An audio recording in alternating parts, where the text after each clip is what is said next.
Hello everyone. Fans of the channel will know that from time to time I like to have a kind of hypothetical debate with Glenn Gould. Perhaps the most ambitious and certainly the most successful one was a video we made a couple of years ago. I'm still quite proud of it.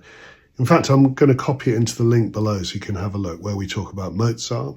But I always respect Gould. I think he was a great musician and a brilliant intellect, but also a great performer and one of these wonderful musicians who was eccentric. And it's inside that eccentricity that you often discern something very, very special going on. I mean, he obviously had a fabulous technique, but also incredible insight, incredible structural, contrapuntal insight, and the way he could voice things. He could do amazing things, Gould. So he's a major player, and often people criticise him and say he's cold and so on. Well, I find some of his performances of Bach fugues, for example, very moving. I don't think he's cold. But he was eccentric. That's part of his charm. So today I'm going to be reading from an essay called Strauss and the Electronic Future. And it's all about Strauss, who's a composer Gould loved especially. I think he's his favourite late Romantic composer. And for good reason. You know, Strauss is an amazing composer. And you can sort of see it goes with Gould's love of contrapuntal rigour and a sort of richness of harmonic, structural, architectural thinking. All of these things are very much part of Strauss's compositional intelligence.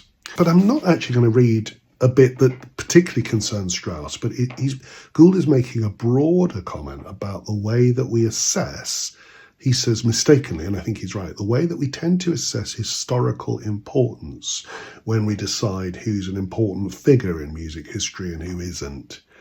So he says this: the absurdity of these assumptions about progressivism could perhaps be illustrated if I were to suggest the various judgments that might be applied to the same artistic experiment if it happened to be labelled in a variety of ways. Let's assume that someone were to improvise at the piano a sonata in the style of Haydn and to pass it off at first as a genuine work of that composer. The value that the unsuspecting listener would assign to this opus, let's assume it was brilliantly done and most admirably Haydnesque, would very much depend upon the degree of chicanery of which the improviser was capable.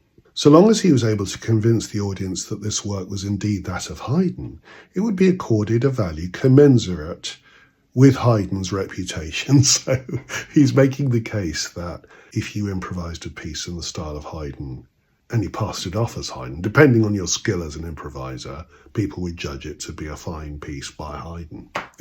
So far, so straightforward.